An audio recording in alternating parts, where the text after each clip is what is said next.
warahmatullahi wabarakatuh. Selamat pagi kakak. Bagaimana kabarnya kakak hari ini? Semoga kakak selalu diberi kesehatan ya.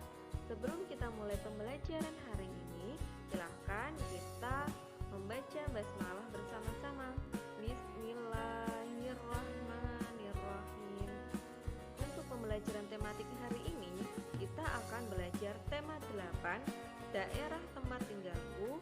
Subtema ketiga, bangga terhadap daerah tempat tinggalku, pada pembelajaran yang kelima dan 6.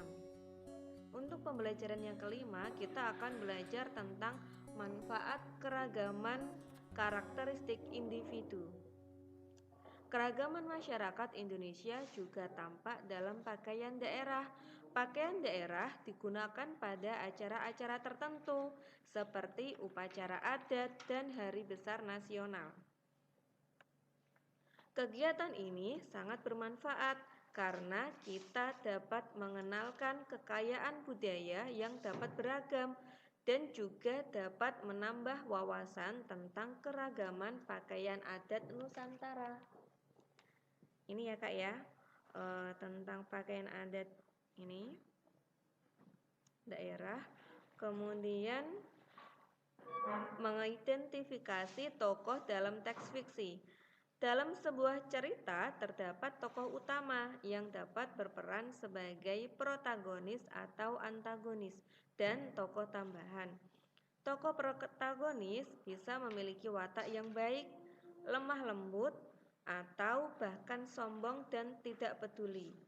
Tokoh antagonis bisa memiliki watak yang berbeda dengan tokoh protagonis.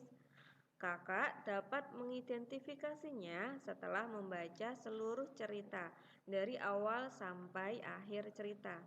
Ini. Ayo kakak membaca cerita tentang Aladin dan lampu wasiat ya, yang berada di buku Pupena tema 8 subtema yang ketiga. Setelah kakak membaca, silahkan kakak tentukan tokoh protagonis dan antagonis yang terdapat dalam cerita tersebut. Membuat sketsa karya 3 dimensi. Benda 3 dimensi adalah benda-benda yang mempunyai ruang seperti kendi, ember, lemari, gelas, dan botol. Menggambar benda 3 dimensi adalah menggambar benda-benda asli 3 dimensi pada sebuah kertas gambar. Ini ada benda 3 dimensi, gelas, meja, sama pohon. Berikut adalah langkah dalam membuat sketsa karya 3 dimensi. Yang pertama, kakak harus siapkan alat dan bahannya untuk menggambar. Alat dan bahan apa saja yang diperlukan? Ada kertas, pensil, penghapus, pensil warna atau krayon ya kak. Selanjutnya, yang kedua, kakak gambarlah sketsa kendi pada kertas ya. Digambar dulu sketsanya. Setelah digambar sketsanya, yang ketiga, kakak tebalkan garis-garis sketsa untuk memperjelas gambar kendi tersebut. Nih, garis-garisnya ditebalkan ya, Kak, biar gambar kendinya terlihat jelas. Setelah itu, kakak sketsanya yang ada garis-garis tipis yang di tengah kendi, silakan kakak hapus menggunakan penghapus pensil. Ya, setelah itu kakak bisa gambar kendinya dan diwarnai sebagus mungkin. Pada pembelajaran yang kedua, kakak sudah pernah mengamati berbagai gambar karya 3 dimensi berupa gerabah. Saat ini, perhatikan gambar berbagai karya 3 dimensi berupa benda lainnya. Ya, pada pembelajaran yang kedua kemarin kakak sudah belajar tentang gambar 3 dimensi gerabah ya kak ya. Selanjutnya kakak bisa mengetahui karya 3 dimensi yang lain. Ada rumah, kemudian pohon, lalu ada tanaman jagung ya. Ini juga merupakan contoh dari gambar 3 dimensi. Kemudian ada sapi. Sapi ini dibuat dari kertas ya kak ya. Ini dibentuk 3 dimensi, jadi kelihatan semuanya. Dilihat dari berbagai sisi, sapinya tetap kelihatan. Kemudian ada gambar 3 dimensi berupa bangunan gedung sama mobil dan pohon-pohonnya. Kemudian ini ada gambar 3 dimensi juga anak yang sedang bermain di kebun. Ya, ini juga merupakan contoh dari gambar 3 dimensi yang bahannya berasal dari kertas ya, Kak. Karya 3 dimensi dapat dibuat dari berbagai bahan, Kak. Ada karya berbentuk rumah dari bahan kertas yang dibuat dengan cara menggunting dan menempel. Ada karya berbentuk binatang dari bahan tanah liat dan plastisin yang dibuat dengan cara membentuk.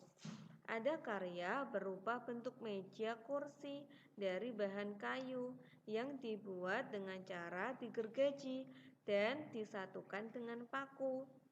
Pada pembelajaran sebelumnya, Kakak sudah menggambar benda 3 dimensi mengenai lingkungan tempat tinggal. Benda apa yang sudah kamu gambar, Kak? Untuk membuat karya 3 dimensi, sebaiknya Kakak harus membuat gambar rancangan karya yang akan dibuat. Berikut gambar rancangan karya 3 dimensi yang telah dibuat oleh Udin dan teman-teman. Nih. Karya 3 dimensi itu ada berbagai macam bahan ya, Kak. Bisa berasal dari kertas dengan cara digunting dan ditempel. Ada juga yang dari bahan kayu, bisa dibentuk dan digergaji serta disatukan dengan paku, ya. Ini ada contoh karya 3 dimensi yang telah dibuat oleh Udin dan teman-temannya. Ini ada pohon, kemudian rumah, ada Pak Tani dan bebek. Ya, ini adalah karya 3 dimensi yang sudah dibuat oleh Udin dan teman-temannya. Setelah membuat gambar rancangan karya seni rupa 3 dimensi, kemudian Udin dan teman-temannya membuat karyanya. Berikut langkah-langkah Udin dalam membuat karya 3 dimensi berupa pohon jagung.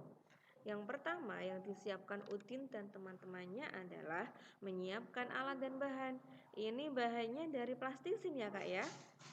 Kemudian yang kedua, membentuk atau membuat bagian-bagian pohon jagung. Ini dibentuk dan dibuat bagian-bagiannya. Selanjutnya yang ketiga, hasil jadi bentuk bagian-bagian pohon jagung ini. Setelah dibuat bagian-bagiannya, kemudian disusun. Nih, menyatukan bagian-bagian pohon jagung ini ya.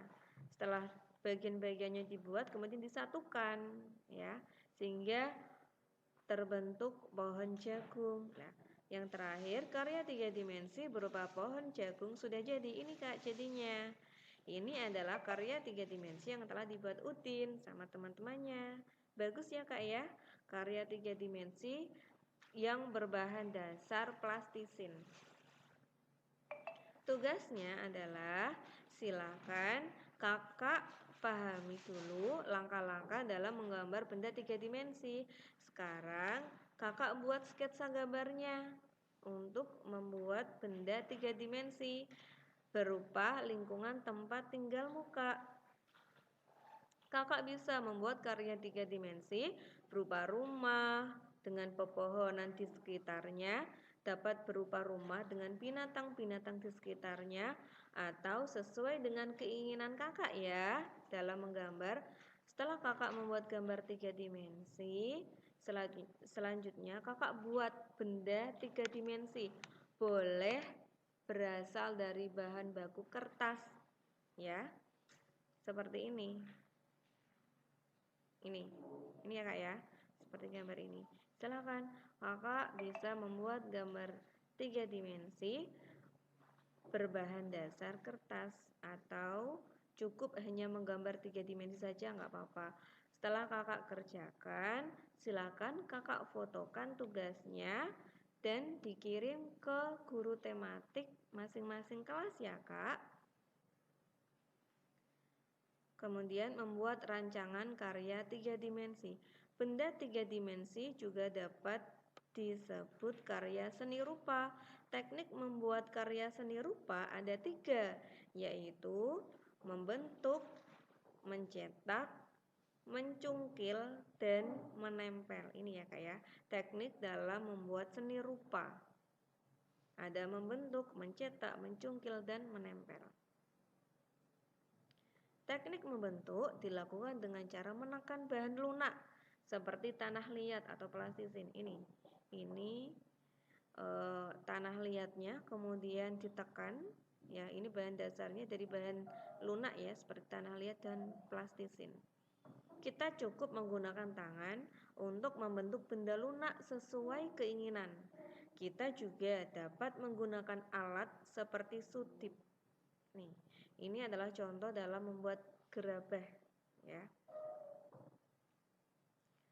Kemudian yang terakhir, menyampaikan hasil identifikasi tokoh pada teks fiksi. Pada teks fiksi ada tokoh-tokoh protagonis, antagonis, dan tokoh tambahan. Setiap tokoh tersebut memiliki watak yang sama ataupun berbeda. Pada tokoh teks fiksi berupa fabel juga memiliki peran dan watak. Dalam cerita Si Kancil dan Buaya, Kancil berperan sebagai tokoh protagonis yang berwatak cerdik. Ini ya. Biasanya Kancil di dalam cerita fabel itu memiliki ciri berwatak cerdik. Oke, terima kasih Kak. Cukup sekian dari Bunda. Jangan lupa untuk mengerjakan tugas SBTP-nya ya, membuat karya seni 3 dimensi. Terima kasih. Wassalamualaikum warahmatullahi wabarakatuh.